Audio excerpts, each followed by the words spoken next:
มิตเฮสวัสดีค่ะโบค่ะสวัสดีค่ะเอมี่ค่ะและนี่ก็คือคลิปความรักความสัมพันธ์ของชาวราศีมังกรค่ะผู้ที่เกิดวันที่22ธันวาคมถึง21มกราคมค่ะเป็นช่วงครึ่งเดือนหลังว่ะ ตุลาคม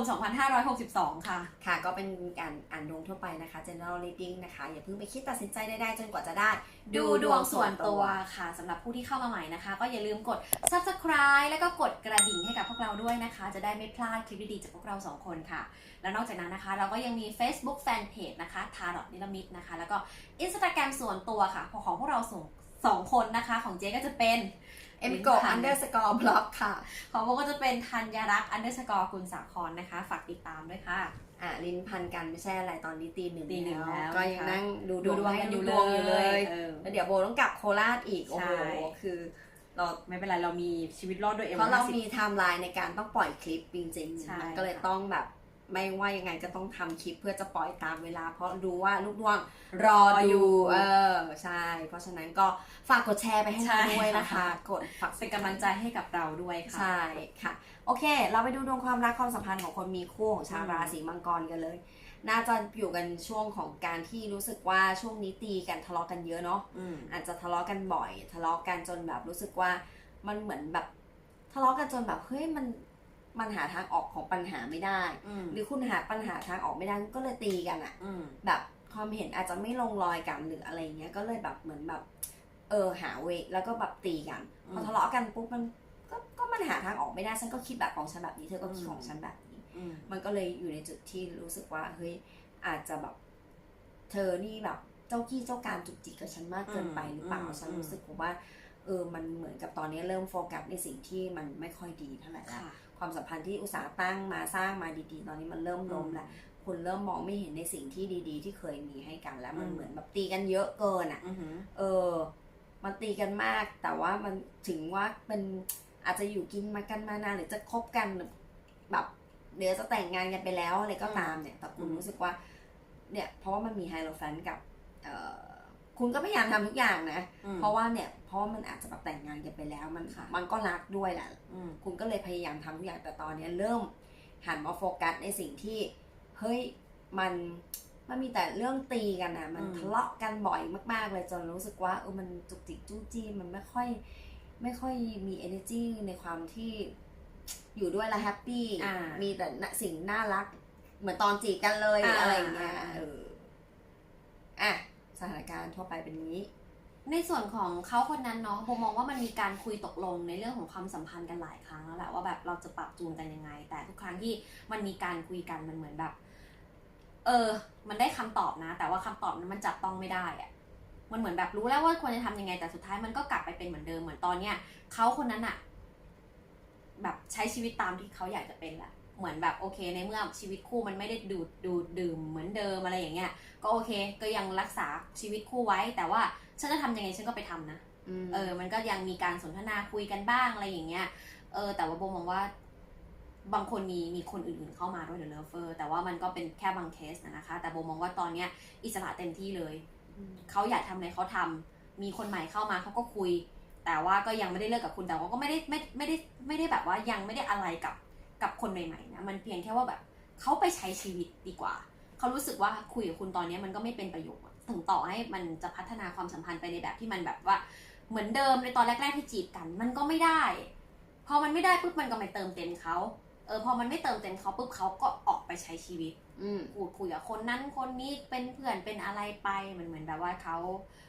ท่องโลกแล้วในตอนนี้นะคะในส่วนของตัวคุณเองนะโบมองว่าคุณและเขาก็ยังรักกันอยู่แหละยังมีความหวังดีต่อกันและกันอยู่นะคะมันมี1ถ้วยกับ King of Cups ซึ่งแน่นอนแต่ในตอนนี้ความสัมพันธ์มันเหมือนแบบว่าก็ยังไม่ได้ปล่อยกันไปไหนแต่มันทิ้งแห้ง4 เหรียญ 6 ดาบบางคนห่างกันด้วยซ้ำไปอะไรอย่างเงี้ยนะคะมันยังมีความผูกพันมีความหวังดีแต่ว่ามันแค่ขาดการเติมเต็มคุณเองเครียดนะที่มันเป็นสภาวะแบบเนี้ยพอเขาห่างไปใช้ชีวิตแล้วพอมันห่างกันไปปุ๊บคุณเองเครียดว่าทำไมมันไม่มาแมทชิ่งกันใหม่ให้มันดีว่าทำไมเขาเลือกที่จะแบบว่าหันหน้าหนีออกไปไม่มาช่วยกันทำให้มันดีแต่เหมือนโบมองว่าเขาก็พยายามแล้วเหมือนกันอะไรอย่างเงี้ยก็เป็นสภาวะเครียดแล้วก็แห้งทิ้งแห้งไว้อย่างเงี้ยเลยค่ะทิ้งแห้งความสัมพันธ์ไว้แบบไม่กระดิกกระเดี่ยวไปไหนในส่วนของคุณคุณอาจจะไม่ได้ไปใช้ชีวิตเท่าเขาหรอกค คุณก็ยังรู้สึกหึงหวงบางทีรู้สึกว่าทำไมเขาไม่มาทำให้มันดี แต่ในขณะเดียวกันมันเขาปลงได้แล้วจริงๆเขาใช้ชีวิตจริงๆเพราะว่าพอมันมาแมทชิ่งกันปุ๊บมันคนละอย่างกันแล้วอ่ะเหมือนมันไม่ได้มีอารมณ์ฟื้อหวาสวีวีวีแล้วอะไรอย่างนั้นน่ะกลับมาก็มีแต่การทะเลาะกันอะไรกันอะไรอย่างเงี้ยมันเลยแบบทำให้ความสัมพันธ์มันแห้งเหี่ยวไปค่ะค่ะในส่วนของเอาคัมนะคะอันนี้ขยายอะไรนะลืมถามตัวเอง อันนี้ขยายอะไรนะลืมก้าวไม่เท้าป่ะนู่น happy test โอเคมันก็คิดถึงกันนะมันก็อยากจะมีคือยังอยากจะมอบสิ่งดีๆให้กับกันและกันอยู่แต่ว่ามันก็เหมือนกับมันมีสเปซกันมาแล้วอ่ะมันมีสเปซแล้วมันก็เจ็บปวดในเรื่องของความสัมพันธ์ที่ผ่านมาแล้วอ่ะมันพังลงไปแล้วอ่ะเพราะฉะนั้นตอนนี้มันเหมือนกับคุณเริ่มรู้สึกว่ามีเซนส์ว่าอาจจะมีเซนส์ว่าแบบจบดีกว่าจบดีกว่าไหมรู้สึกว่ามันควรจะเดินหน้าออกมาหาจากกัน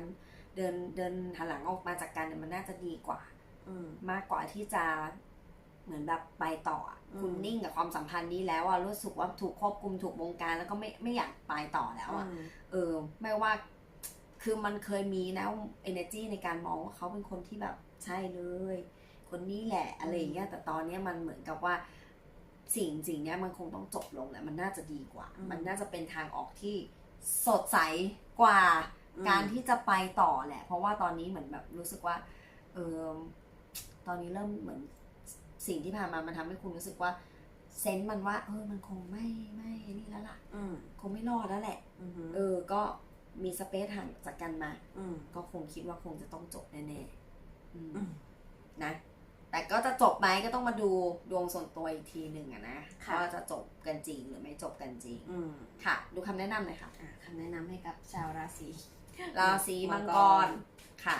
ก็สำหรับชาวราศีมังกรที่สนใจดูดวงส่วนตัวแอดไลน์มาแอดไซน์ทาร์ลอตนิรามิดค่ะหลังจากที่แอดมานะคะจะได้รับข้อความนะคะรายละเอียดขั้นตอนการดูดวงมีทั้งหมด2แบบก็เลือกได้เลยว่าจะดูแบบไหนแล้วก็ทำตามขั้นตอนได้เลยเพื่อความสะดวกรวดเร็วของคุณค่ะ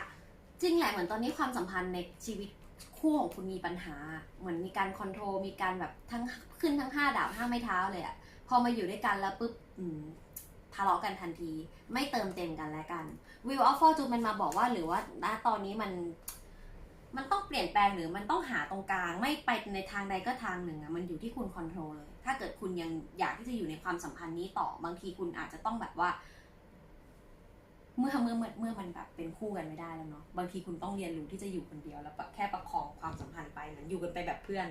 ถ้าจะหาความสวีวีโบมองว่ามันไม่น่าได้แล้วแหละในตอนนี้คุณต้องยอมรับนะตรงนั้นแต่ถ้าสมมติว่าคุณต้องการการเติมเต็มจริงๆนะตอนนี้โบมองว่า energy high pentest มันไม่ได้คุณก็ต้องตัดสินใจจริงๆแล้วว่าคุณจะไปทางไหนคุณจะออกมาหรือคุณจะอยู่ต่อประมาณนี้ค่ะไปต่อที่คนโสดชาวราศีมังกรมีคนเข้ามาคุยเนาะเยอะแยะไปหมดเลยแต่ว่าเหมือนเก็บตัวอยู่กับตัวเองนิ่งแล้วก็ไม่ได้สนใจใครในตอนนี้นะคะมีเกณฑ์การเดินทางค่อนข้างสูงทั้ง8 ไม้เท้าแล้วก็